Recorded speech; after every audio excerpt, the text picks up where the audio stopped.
Equation in one variable है, सो जैसे linear equation in one variable, इसको प्लॉट करने के लिए हम क्या कर सकते हैं, either we can plot it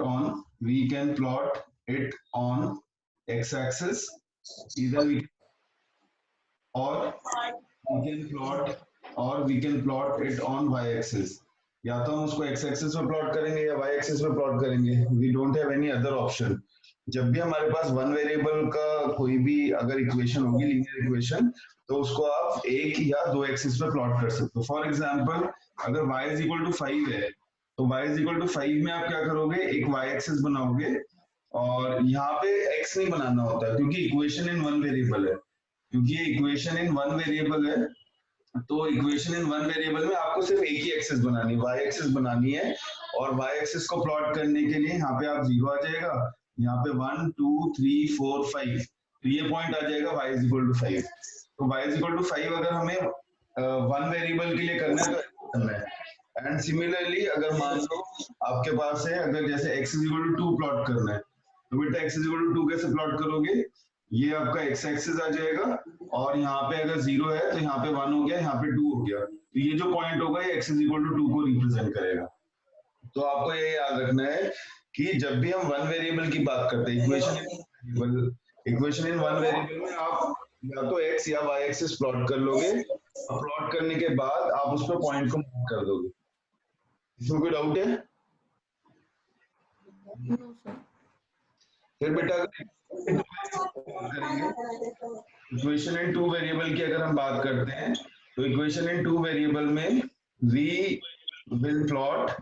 we will plot the given lines in 2D system. We will plot lines in 2D system. We will be going to plot the given lines in 2D system. Just a minute.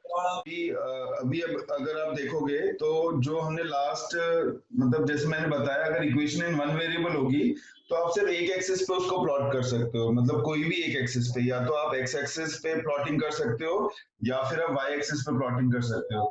और similarly अगर equation in two variables होगा, equation in two variables, तो equation in two variables में आपको दोनों बनाना है, x भी बनाना है और वाई भी बनाना है, और यही चीज प्लॉट करनी है y इज इक्वल टू 5. तो इक्वेशन इन टू वेरिएबल्स में एक लाइन बना दोगे जिसकी इक्वेशन होगी y इज इक्वल टू 5, एक लाइन बना देंगे जिसकी इक्वेशन होगी y इज इक्वल टू 5. और सिमिलरली अगर मेरे को x एक्सिस ये प्लॉट करना है, x इज इक्वल टू 2, तो x इज इक्वल टू 2 में x इज इक्वल टू 2 पे एक line parallel to y axis बना देंगे. यहाँ पे y is equal to 5 is parallel to x axis and x is equal to 2 is parallel to y axis. तो मैंने जब स्टार्ट किया था प्लॉटिंग, जब आपको बताई थी, तब भी मैंने बोला था कि ये जो रिप्रेजेंटेशन होता है लाइन का होता है, ये भी जो रिप्रेजेंटेशन होता है लाइन का होता है. तो इसको हम आगे कैरी फॉरवर्ड नहीं कर रहे, बट आपको ये पता होना चाहिए कि आप प्लॉटिंग कर सकते हो सिर्फ दो ही वेरिएबल्स के साथ. अगर आपकी equation linear equation in three variables है, अगर हमारे पास linear equation in three variables है, linear equation in three variables, तो बेटा हम लोग प्लॉटिंग नहीं कर सकते. Linear equation in three variables में प्लॉटिंग नहीं कर सकते. तो अगर प्लॉटिंग नहीं कर सकते, इसका मीनिंग क्या हुआ? इसका मीनिंग हुआ कि हम लोग ग्राफिकल मेथड से क्वेश्चन को सॉल्व नहीं कर पाएंगे. Linear equation in three variables या फोर वेरिएबल्स या फाइव वेरिएबल्स में आप लोग ग्राफिकल मेथड से क्वेश्चन को सॉल्व नहीं कर पाओगे. तो उसके लिए सिंपलेक्स मेथड हम लोग यूज करते हैं. जब भी हमारे पास एक या दो वेरिएबल होगा तो हम इजीली ग्राफिकल मेथड अप्लाई कर सकते हैं. Graphical method can be applied for linear equation in graphical method can be applied to solve linear equation in one or two variables. So whenever I have one or two variables, then the linear equation can be solved by graphical method. यहाँ तक check करो, यहाँ तो कोई doubt है? एक या दो ही वेरिएबल्स होते हैं ग्राफिकल मेथड में. The equations may have only one or two variables. Graphical method में the equations may have only one or two variables. ठीक है, ये ग्राफिकल मेथड की बात है. और जो दूसरा वाला कंपोनेंट होता है उसको बोलते हैं सिंप्लेक्स मेथड. सिंप्लेक्स मेथड में You may have 1 or 2 or 3 or 4 or 5, any number of variables. You may have any number of variables. तो जब हम सिंप्लेक्स मेथड की बात करेंगे तो सिंप्लेक्स मेथड में वेरिएबल्स का कंस्ट्रेंट नहीं होता है. तो आपको ये याद रखना है, जब भी सिंप्लेक्स मेथड होगा, सिंप्लेक्स मेथड तो आप हमेशा अप्लाई कर सकते हो, लेकिन ग्राफिकल तभी कर सकते हो जब एक या दो वेरिएबल हो. अगर एक या दो से ज्यादा वेरिएबल होगा तो ग्राफिकल मेथड हम लोग अप्लाई नहीं कर सकते. यहाँ तक बेटा कोई प्रॉब्लम है किसी को? Today we will be going to study simplex. Simplex, you can apply simplex anytime. Either you have a one variable equation or 2 or 3 or 4 or 5. ये वाले में ग्राफिकल मेथड में सिर्फ एक या दो वेरिएबल्स ही होने चाहिए. अगर कुछ पूछना है तो बेटा पूछ लो इसमें. फिर अगर नहीं पूछना है then we will start one question. Any doubt? इसमें जैसे बेटा आप बोल रहे हो, इसमें क्या होता है, जब भी हम लीनियर प्रोग्रामिंग प्रॉब्लम की बात करते हैं, लीनियर प्रोग्रामिंग प्रॉब्लम, इसमें तीन चीजें होती हैं. एक होता है हमारा ऑब्जेक्टिव फंक्शन, एक होता है ऑब्जेक्टिव फंक्शन जिसको हम या तो मैक्सिमाइज करते हैं या मिनिमाइज करते हैं, जिसको हम या तो मैक्सिमाइज करते हैं या मिनिमाइज करते हैं. दूसरा होता है नॉन सब्जेक्टेड टू कंस्ट्रेंट्स, दूसरा होता है subjected to constraints. Subjected to constraints, subjected to constraints का मतलब होता है ये क्या डिसाइड, ये बताता है criteria on which objective function is defined. ये क्या बताता है, criteria on which objective function is defined. Criteria on which objective function is defined. On which objective function is defined. Objective function is defined. Criteria on which objective function is defined. और तीसरा होता है non negative restrictions. Non negative restrictions. So you have three characteristics. और अगर linear programming problem का question होगा तो ये तीनों ही आपको क्वेश्चन में मेंशन होंगी. ये तीनों ही कैरेक्टरिस्टिक्स क्वेश्चन में मेंशन होंगी. और बच्चों उसको सॉल्व करने के लिए आपको ये दोबारा से फॉर्मुलेट करना है, रीफॉर्मुलेट करना है. तो जैसे मैं क्वेश्चन लेता हूँ, फिर इसको हम सॉल्व करेंगे. जैसे हमारे पास क्वेश्चन है, solve the following LPP. Solve the following LPP. Solve the following LPP. Here what you have to do, you have to maximize z equals 4x1 plus 6x2 plus 2x3. 4x1 plus 6x2 plus 2x3. इसको maximise करना है जहां पे z में आपके पास आ रहा है 4x1 plus 6x2 plus 2x3. तो ये बच्चों क्वेश्चन में ही दिया हुआ है. फिर उसके बाद सब्जेक्टेड टू कंस्ट्रेंट्स, इसको हम शॉर्ट फॉर्म में एसटीसी लिख सकते हैं. एसटीसी, सब्जेक्टेड टू कंस्ट्रेंट्स में बेटा आपके पास इनइक्वालिटीज हैं. x1 plus x2 plus x3 is less than equal to 3 and x1 plus 4x2 plus 7x3 is less than equal to 9. और फिर नॉन नेगेटिव रिस्ट्रिक्शंस हैं. नॉन नेगेटिव रिस्ट्रिक्शंस में आपको दिया हुआ है x greater than equal to 0, y greater than equal to 0. सो अभी तक तो स्ट्रैटेजी बिल्ड कुछ की नहीं है. अभी तक तो ये क्वेश्चन दिया हुआ है, ये क्वेश्चन में इतना सब कुछ मेंशन होगा. So now we have to start building the strategy.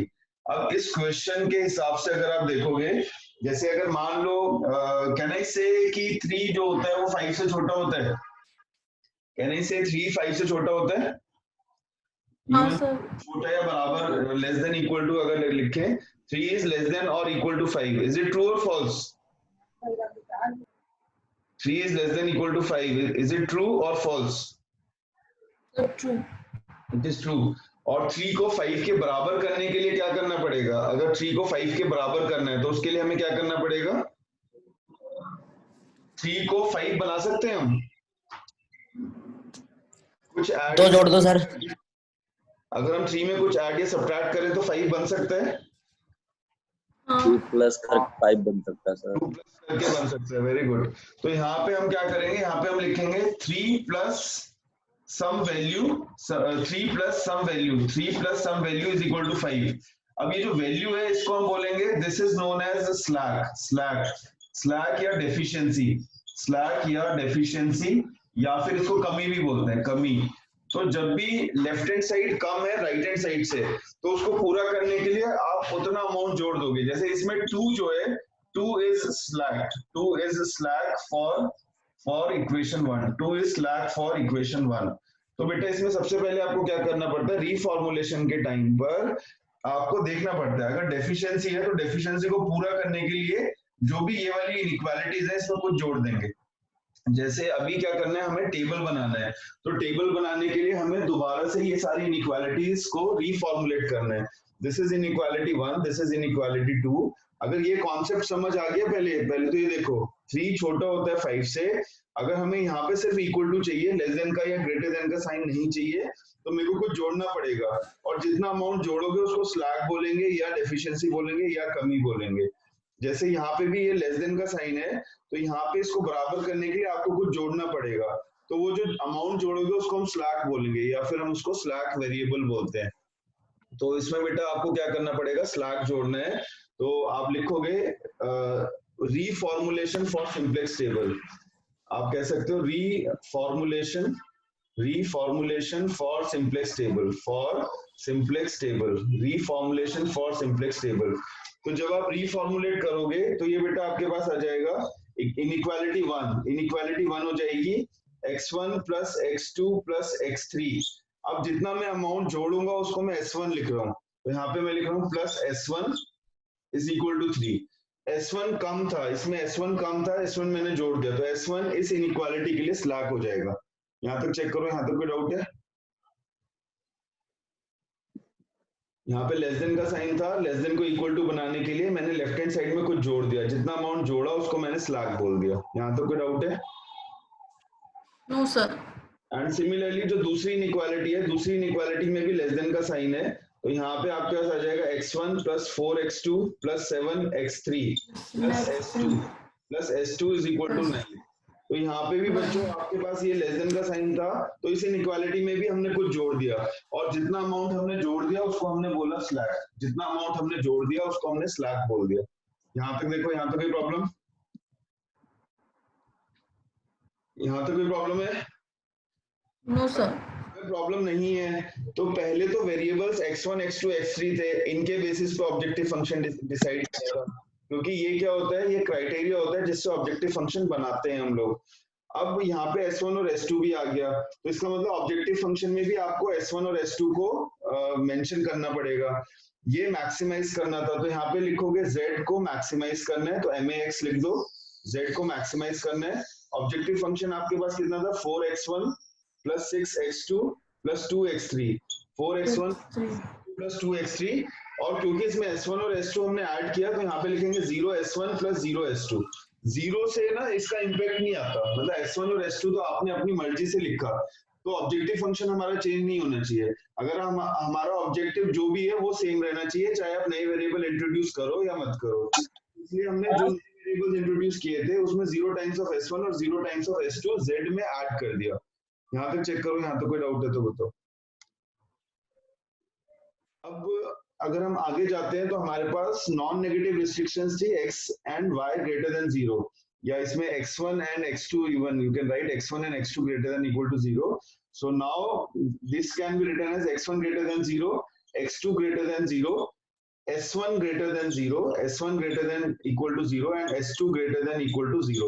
जितने भी नॉन नेगेटिव रिस्ट्रिक्शंस हैं, जितने भी आपने नए वेरिएबल्स ऐड किए वो भी पॉजिटिव होने चाहिए, तो उसके लिए हम ये वाला पार्ट मेंशन करेंगे। और अब हम इसको सिंपलेक्स टेबल को फॉर्मुलेशन करेंगे। यहाँ तक चेक करो, यहाँ तक कोई डाउट है तो बताओ। सो सिंपलेक्स टेबल 1 के लिए व्हाट आई विल डू, यहाँ पे हम लोग क्या करेंगे, सारे वेरिएबल्स को लिख देंगे। यहाँ पे मेरे पास आ जाएगा x1, फिर आ जाएगा x2, फिर आ जाएगा x3, फिर आ जाएगा s1, फिर आ जाएगा s2। जितने भी वेरिएबल्स थे सारे हम लोग लिख देंगे, x1, x2, x3, s1, s2। और फिर बेटा इसमें आपको क्या करना है, इनके जो भी कोफिशिएंट्स थे वो आपको लिखने हैं। तो x1 का कोफिशिएंट 4 है, तो 4 आप इसके ऊपर लिख दोगे। x2 का कोफिशिएंट 6 है, तो यहाँ पे आप 6 लिख दोगे। फिर 2 है तो यहाँ पे आप 2 लिख दोगे। फिर 0 है तो यहाँ पे आप फिर 0 है तो फिर से 0 लिख दोगे।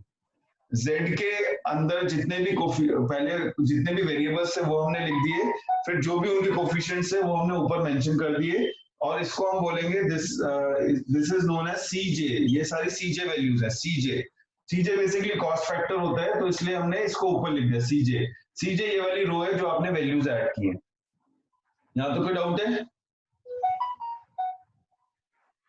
अगर बेटा यहाँ तो कोई डाउट नहीं है, फिर आपको आगे चलना है। आगे अगर आप जाओगे तो आपके पास आ जाएगा फर्स्ट इक्वेशन। एक बार और रिपीट कर दो सर। इसमें मैंने आपको ये बोला जितने भी वेरिएबल्स हैं पहले वो आप लिख लो। यहाँ पे जो वेरिएबल्स है वो है x1, x2, x3, s1 and s2। ठीक है, ये सारे वेरिएबल्स हैं जो z के अंदर है, तो z के जितने भी वेरिएबल्स होंगे वो ऊपर कॉपी कर देंगे। फिर वेरिएबल्स के जो कोफिशिएंट होंगे, कोफिशिएंट में 4 है, फिर आपके पास 6 है, फिर 2 है, फिर 0 है और फिर 0 है, तो ये आपको ऊपर कॉपी करना है। यहाँ तक देखो, यहाँ तक कोई डाउट है? यहाँ तक बेटा कोई डाउट है? ठीक है सर। No sir. अगर डाउट नहीं है तो फिर आपको क्या करना है, अब जितनी भी इनइक्वालिटीज आपने कन्वर्ट की थी, इसमें x1 का कोफिशिएंट कितना है? फर्स्ट वाली में x1 का कोफिशिएंट, यानी कि x1 किससे मल्टीप्लाई हो रहा है? x1 का 1 से सर। 1, 1 से x2 का कितना है? 1 x3 का कितना है? x3 का 1 1 s1 1 सर। s1 का भी 1 है ना बच्चे। फिर s2 तो इसमें है नहीं, s2 है नहीं तो 0 लिख देंगे। 0 और इज इक्वल टू कितना है? Is equal to 3। तो यहाँ पे q लिख के यहाँ पे 3 लिखना है। q मींस क्वांटिटी, और जो इक्वल टू वाली वैल्यू जो उस तरफ थी इक्वल टू के, वो हम लेफ्ट साइड पे लिखेंगे। जो इक्वल टू के उस तरफ वैल्यू थी वो हम लोग लेफ्ट साइड पे लिखेंगे। ठीक है, जो इक्वल टू के उस तरफ वैल्यू थी वो हम लोग लेफ्ट साइड पे लिखेंगे। यहाँ तक चेक करो, यहाँ तक कोई डाउट है? अगर डाउट नहीं है तो फिर सिमिलरली हमें सेकंड इक्वेशन को करना है। सेकंड इक्वेशन में बच्चों हमारे पास है x1 सबसे पहले। x1 का कोफिशिएंट कितना है? कोफिशिएंट ऑफ x1 1 1 x2 का कितना है? 4 4। x3 का कितना है? 7 7 s1 कितना है? s1 1 0 0 0 कितना है? S2 1 s2 बच्चों 1। एंड इज इक्वल टू 9 है तो क्वांटिटी में 9 लिख देंगे। इज इक्वल टू 9 है तो क्वांटिटी में 9 लिख देंगे। यहाँ तक चेक करो, यहाँ तो कोई डाउट है तो बताओ। यहाँ तो कोई डाउट है? No sir. अब ऑप्टिमैलिटी आपको चेक करनी है ऑन द बेसिस। तो यहाँ पे बी लिखोगे। बी स्टैंड्स फॉर बेसिस, तो आपको ये याद रखना है, B stands for basis, V stands for basis, Q stands for quantity, Q stands for quantity, V stands for basis, Q stands for quantity। अब बेसिस क्या होता है? जो आपने नए वेरिएबल स्लैक वेरिएबल इंट्रोड्यूस किए वो बेसिस हो जाएगा। तो स्लैक वेरिएबल आपने s1 और s2 इंट्रोड्यूस किया, तो यहाँ पे s1 आ जाएगा, यहाँ पे s2 आ जाएगा। यहाँ तक चेक करो, यहाँ तक कोई डाउट है? क्योंकि आपने नए वेरिएबल स्लैक वेरिएबल इंट्रोड्यूस किए थे तो उसमें s1 और s2 आ जाएगा। यहाँ तक कोई प्रॉब्लम? No sir. अब आपको क्या करना है, कोफिशिएंट ऑफ s1 और s2 चेक कर लो। z में s1 का कोफिशिएंट 0 है, s2 का भी 0 है, तो यहाँ पे cj में 0 0 आ जाएगा। या ऊपर से कॉपी कर लो, जो ऊपर लिखे थे s1 के लिए 0 था तो यहाँ पे 0 लिख देंगे, s2 के लिए 0 था तो यहाँ पे भी 0 लिख देंगे। जो cj वैल्यूज होती हैं वो ऐसे लास्ट कॉलम में भी होती हैं और फर्स्ट रो में भी होती हैं। ये भी cj वैल्यूज है, ये भी cj वैल्यूज है। cj होगा क्या? cj होगा z के अंदर वेरिएबल्स का कोफिशिएंट। जैसे x1 का 4 है, x2 का 6 है, x3 का 2 है, s1 का 0 है, s2 का भी 0 है, और यहाँ पे भी s1 का 0 है, s2 का 0 है, तो ये cj वैल्यूज हो जाएंगी। यहाँ तक चेक करो, यहाँ तक कोई डाउट है तो बताओ। यहाँ तक कोई प्रॉब्लम? No sir. अगर बेटा प्रॉब्लम नहीं है तो अब आपको zj निकालना है। zj कैसे निकालते हैं? cj वैल्यूज को रिस्पेक्टिव कॉलम वैल्यूज के साथ मल्टीप्लाई करके ऐड करना है। जैसे 0 into 1 plus 0 into 1, तो यहाँ पे आप क्या करोगे? 0 into 1 plus 0 into 1, फिर क्या करोगे? 0 into 1 plus 0 into 4, फिर क्या करोगे? 0 into 1 plus 0 into 7, फिर 0 into 1 plus 0 into 0, then 0 into 0 plus 0 into 1। देखो zj में हम क्या करते हैं, cj वैल्यूज को, cj की रिस्पेक्टिव वैल्यूज को यहाँ पे मल्टीप्लाई करते हैं और ऐड करते हैं। तो 0 into 1 plus 0 into 1, फिर 0 into 1 plus 0 into 4, 0 into 1 plus 0 into 7, 0 into 1 plus 0 into 0, 0 into 0 plus 0 into 1। अब इनको ऐड करोगे तो ऐड करने से बच्चे आपके पास आ जाएगा, ऊपर वाला 0 हो गया, नीचे वाला भी 0, तो 0 आ गया, यहाँ पे भी 0 आ गया, यहाँ पे भी 0 आ जाएगा, यहाँ पे भी 0 आ जाएगा, यहाँ पे भी 0 आ जाएगा। तो जो zj वैल्यूज है वो सारी 0 आ जाएंगी। यहाँ तक चेक करो, यहाँ तक कोई डाउट है तो बताओ।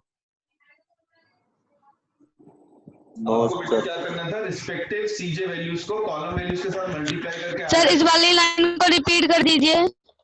इसमें बच्चे 0 इंटू, जैसे आपको क्या करना है, सीजे वैल्यूज को इसके साथ मल्टीप्लाई करना है और ऐड करना है। तो 0 इंटू 1 प्लस 0 इंटू 1 ये यहाँ पे लिख दिया।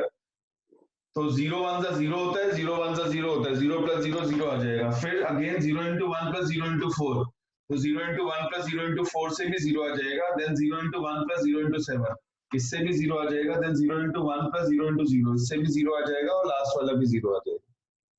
यहाँ तक चेक करो, यहाँ तो कोई डाउट है तो बताओ। यहाँ तो कोई डाउट है? No, sir. अगर डाउट नहीं है फिर आपको क्या करना है, सीजे वैल्यूज में से जेड को माइनस करना है। सीजे माइनस जेड, सीजे वैल्यूज जो ऊपर वाली है इसमें से जेड को माइनस करना है।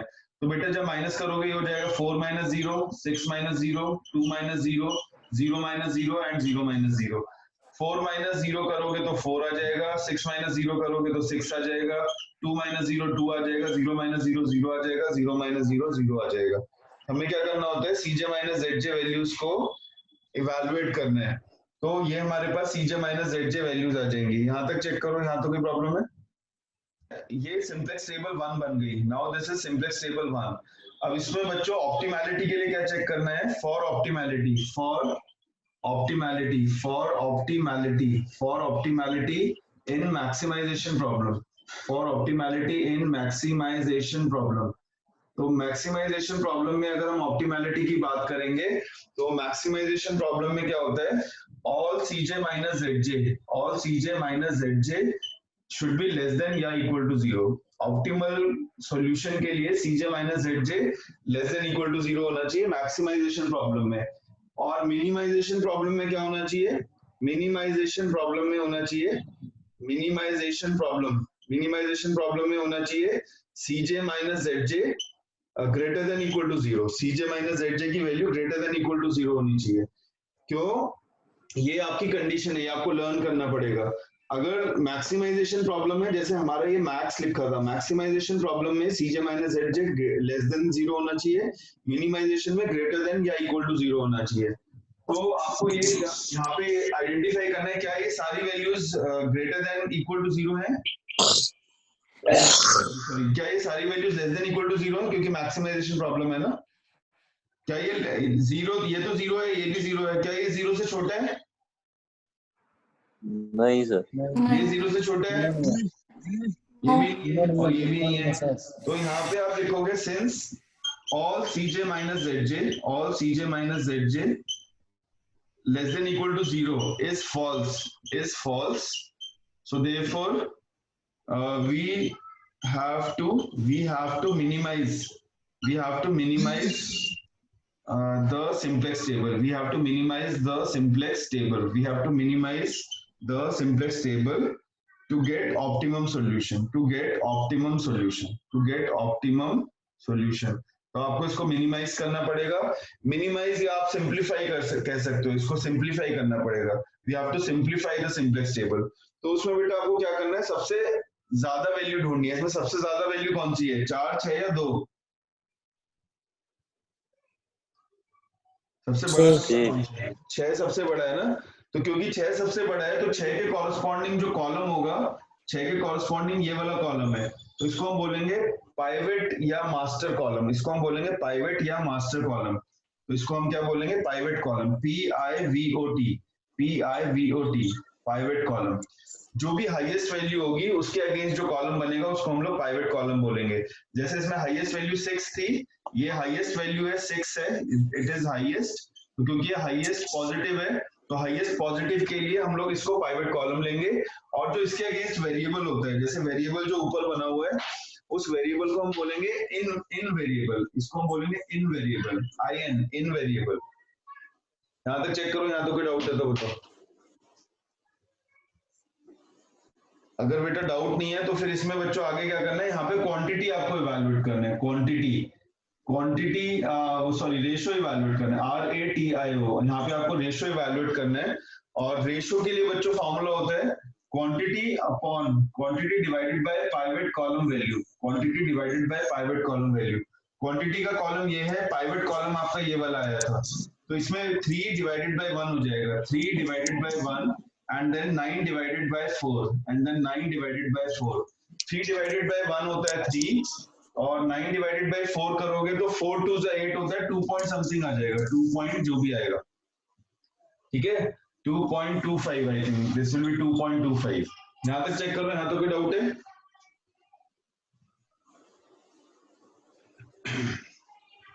सबसे पहले आपको चेक करना है कि क्या ये कंडीशन ट्रू है। अगर ये कंडीशन ट्रू है तो फिर तो सॉल्यूशन आ गया, फिर हमें कुछ नहीं करना। लेकिन ये कंडीशन फॉल्स हो रही है, तो जहां पे भी फॉल्स हो रही है उसमें हाईएस्ट पॉजिटिव वैल्यू ढूंढ लो। हाईएस्ट पॉजिटिव वैल्यू यहाँ पे आ रही है, इसके अगेंस्ट जो कॉलम आएगा वो पाइवट कॉलम हो जाएगा, जो वेरिएबल आएगा उसको इनवेरिएबल बोलेंगे। फिर आपको रेशियो निकालना है। रेशियो के लिए फॉर्मूला होता है Q divided by pivot column value. तो 3 को डिवाइड करेंगे 1 से और 9 को डिवाइड करेंगे 4 से। 3 को 1 से डिवाइड करोगे तो 3 आ जाएगा, 9 को 4 से डिवाइड करोगे तो 2.25 आ जाएगा। अब इसमें से जो भी कम वैल्यू होगी उसको ढूंढोगे। इसमें कम वैल्यू कौन सी है? इसमें बेटा कम वैल्यू कौन सी है? 3 कम है या 2.25 कम है? 2.25 तो 2.25 के अगेंस्ट जो भी रो होगा, 2.25 के अगेंस्ट जो भी रो होगा इसको बोलेंगे पाइवट रो। इस रो को हम बोलेंगे pivot row. So this row is called as pivot row. इसको हम बोलेंगे PIVOT, pivot row. Pivot column के लिए हाईएस्ट CJ माइनस ZJ ढूंढते हैं और पाइवट रो के लिए लोएस्ट रेशियो ढूंढते हैं। तो पाइवट कॉलम कौन सा होता है? Is against highest CJ minus ZJ, highest CJ minus ZJ, highest CJ minus ZJ। And pivot row कौन सा होता है? Pivot row is against lowest ratio, जहां पे भी रेशियो कम होगी उसके अगेंस्ट होता है। यहां तक चेक करो, यहां तो कोई डाउट है? बेटा पाइवट कॉलम होता है जहां पे highest CJ minus ZJ positive value होगी, और ये रेशियो के अगेंस्ट जो भी मिनिमम वैल्यू है उसके अगेंस्ट जो भी रो होगा उसको पाइवट रो बोलेंगे। तो इस वजह से ये पाइवट कॉलम हो गया, ये पाइवट रो हो गया, और साथ में ये इन वैल्यू थी, ये आउट वैल्यू हो जाएगी। In value and out value. In value और आउट वैल्यू का क्या मतलब है? जब आप नया टेबल बनाओगे तो S2 की जगह X2 लिखना है। जब नया टेबल बनाएंगे तो नए टेबल में से S2 हट जाएगा, उसकी जगह X2 आ जाएगा। तो क्योंकि X2 आ जाएगा इसलिए इसको इन वैल्यू बोलते हैं, और S2 हट जाएगा इसलिए इसको आउट वैल्यू बोलते हैं। तो यहाँ तक बच्चे समझ लो, यहाँ तक कोई डाउट है तो पूछ लो। And then we reformulate the table. At the time of reformulation we have to apply this formula, pivot row के लिए फॉर्मूला होता है old values divided by key element,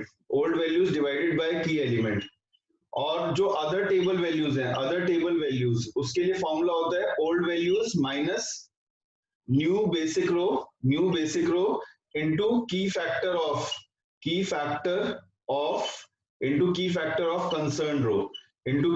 of concerned row। तो पाइवट रो तो ये वाला था, इस वाले में ये वाला फॉर्मूला लगेगा, और अदर टेबल वैल्यू ये है, अदर टेबल वैल्यू में ये वाला फॉर्मूला लगेगा। OTV मतलब other table value. Okay, then we will be going to continue it in the next class.